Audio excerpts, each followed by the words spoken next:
I'm trying to read my physical TBR fast for the new books come in the mail. For the past week, I have been on my honeymoon, so it was Monday, Tuesday, Wednesday, Thursday. The past 6 days I've been on my honeymoon, and here is everything that I read, everything I DNF'd, and what I'm currently reading. So I'm gonna tell it to you in order of books that I liked to books that I did not like. So we're starting with the DNFs. So the first thing I DNF'd is Shoot Your Shot. So this is a brand new hockey romance. It actually just came out.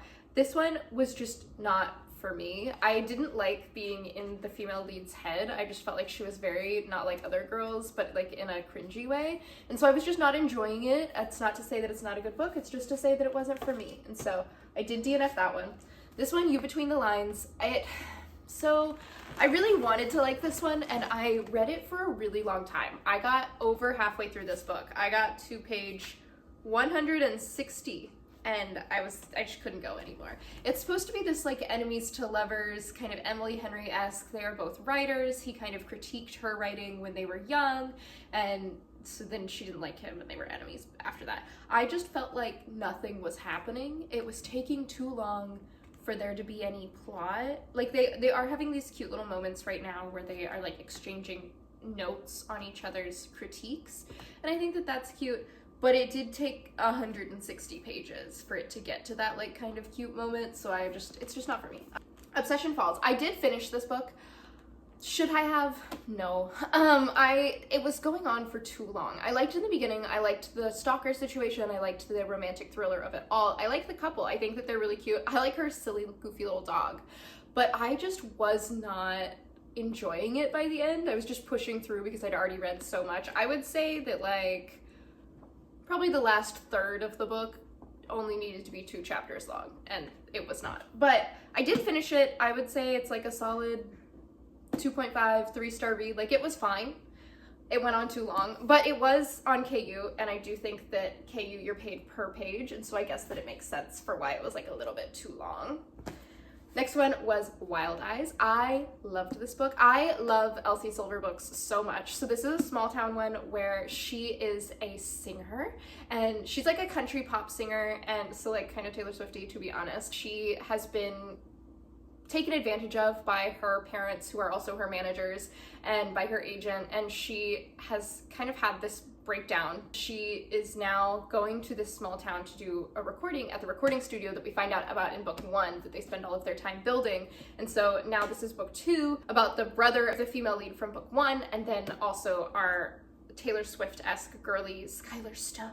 And you know, she just finds that she is having a much better time in this small town. Like, she enjoys that life a lot more. She's getting back into music. She's writing her own music for the first time, and it's just very sweet. And also this man, whew, what a guy. Love him. Love him. He has a mouth on him. Love him. And then the book also had a little art card, so that's what our people look like when they are doing their first kiss in the boat, I believe. And he also has 2 young children, and so I love a caretaking situation. So he's a single dad. Their mom is in the picture, but like not with him. He doesn't want to get into this romantic entanglement where it might affect his children. So he is very much like, I'm not attracted to you, but yes I am, but I'm not attracted to you. And she also doesn't want to like become someone important in the kids' lives and then disappear after she's done with her writing. One of the children is like very outgoing. She's having a great old time.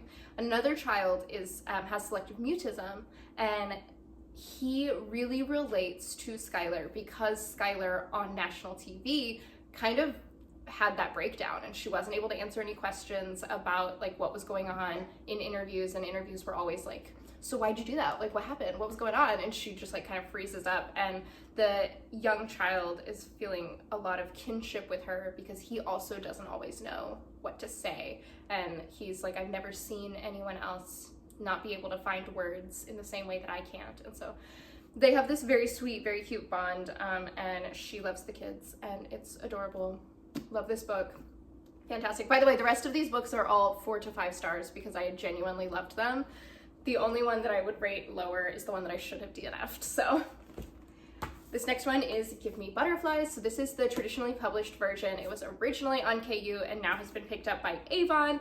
So this is a STEM romance. So she is an entomologist, so she loves bugs. And he is an astronomer, so he loves planets and space and such. He also, this is another caretaking one, he also has recently come into, not possession, but he has become the caretaker for his two nieces after his sister passes away. And his parents suck. So his sister was very, it needs to be you. We cannot let my children end up with our parents because our parents suck. And they're very controlling. They're very like, don't let kids be kids, won't let kids get dirty, won't let kids have fun, and they need to just like be props, I guess. And he's like, no, they need to be children. And so he signs his kids up for the museum summer camp at the museum that he and she work at. And it's so cute. She is like immediately very helpful with them, but also like she can cook and he is a disaster at it. And he's like working on it, but he's only been the caretaker for like 3 months. So he's like, I am trying to learn to cook, but I am not amazing at it. And so she comes over on Friday nights and helps him cook different things. So she makes pizza with them. She makes cookies with them. I think she makes a cake one time. They do all kinds of like cute, fun activities. The kids are learning to cook, he's learning to cook, and they are getting closer together. And it's really, really cute. I love it a lot. And she also has this emotionally abusive ex that keeps popping up. And why is he everywhere? Hate him, but I love our mans. And then the last one that I finished is Amy Daws' 9-month contract. This has recently been released by Canary Street Press, and it came with so many cute goodies. But okay, so the thing about this book is that when it was delivered on the promo materials, not so accidentally pregnant.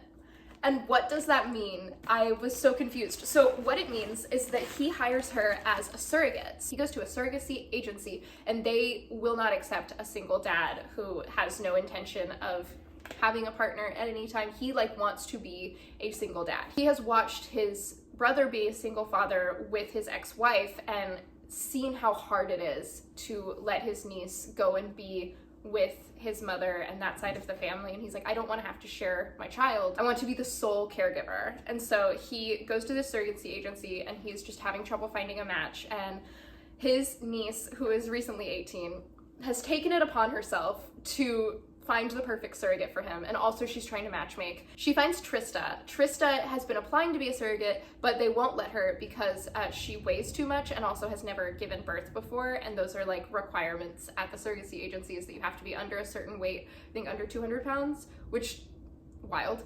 And then she has to have given birth before, and this would be her first time giving birth, but she has no interest in being a parent, so she's like, that's not really, like, I literally just want to get paid, please. He lets her live in the apartment above his barn where he keeps his goat, Millie, and she is getting this money because she wants to open a wildlife refugee area. Bigger farm animals that like a vet cannot do. Like vets are equipped for birds and cats and maybe a turtle. She wants to do anything that can't be done at the vet. So she has a mountain goat, a cat, a lop bunny, a Sir Reginald is a potbelly pig, a miniature horse, and a bunch of chickens so far. And I think that she's getting more as the book ends. They fall in love. It's fun. It's spicy. I think that his family is so sweet, so I cannot wait to read the rest of the books about this Mountain Man series for his other 3 brothers. Honestly, I hope that Everly, the niece, gets her own book as well because she's kind of growing and learning and she's about to move to Ireland, so I think that she would have a fun story as well. I also read 12 chapters of My Unexpected Marriage, which is a webtoon that I'm genuinely enjoying. I'm gonna keep reading it, but it's a webtoon that follows a girl who is an illegitimate child. His legitimate daughter was engaged to this other duke, and then he possibly dies, but also like is disgraced. Like he dies in disgrace, and so they're like, not you anymore, not our favorite daughter. We're gonna send the illegitimate daughter to go and live in the duke's estate as this wife, even though she has never met him, and also he might be dead. But she is excited about this. She's ready to go and live her best life in her own house and not have to deal with anybody else because the duke that she's been living with sucks. So she's like, I'm gonna have my own house and I'm gonna do it the way that I wanna do it, and I'm gonna cook my own food, and I'm gonna just like enjoy life in a way that she hasn't been able to before. But the guy, he's not dead. And he shows up and she has to like nurse him back to health, and now they are trying to clear his name because he is innocent and he was not a traitor duke. And then the last book that I read, well, I started this one on the plane back and then got distracted by the new season of Criminal Minds. So I started Puppy Love at Mistletoe Junction. I was genuinely enjoying it.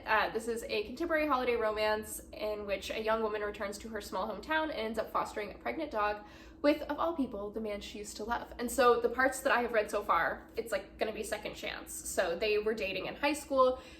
He likes his small town where he lives. She was ready to move on to bigger and better things, so she left and he stayed back, and now she is back in town because the big city is tough out there for a struggling actor. She was in LA, it just wasn't working out, so now she has moved back to the small town to sort of regroup, and then she's gonna go out on her next adventure, and he is of course still thinking about her. Still, she's the one that got away. They didn't want to break up, but she was moving, so what else is there to do? And that's about as far as I got, but I'm enjoying it. I think that it's gonna be good, so I'm gonna finish it. Even though it is March, I'm going to read a holiday romance. Everything I read for that week. I'm home to 10 packages that have come in the mail, so I will have to open those. I was able to take 7 books off of my physical TBR, but you know, there are 10 more at least coming in the mail, so you know, we'll see how it goes. Hey, so if you enjoyed this, I am more active on TikTok, but I am hoping to be better at YouTube, so please like and subscribe, and I hope to see you soon.